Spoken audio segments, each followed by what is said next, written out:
quand je suis arrivé à Paris, il y avait encore les tickets de rationnement, il n'y avait pas de sucre, c'était de la saccharine, il n'y avait pas de... Il y avait encore le poids de... Mais il y avait aussi le poids de la guerre, mais il y avait aussi la projection dans l'avenir. Et je crois que les jeunes venus du monde entier vers l'Europe à ce moment-là sentaient que leur pays ne pouvait pas rester dans l'état où ils étaient.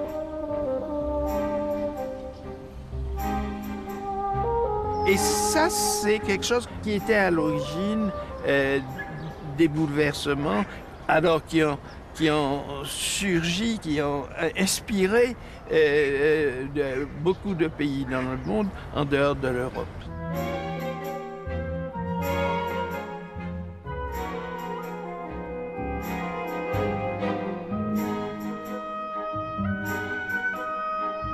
Cette forme, disons, d'inspiration poétique a rapproché beaucoup de monde, d'intellectuels, de poètes, d'écrivains, d'hommes politiques, de militants à cette époque.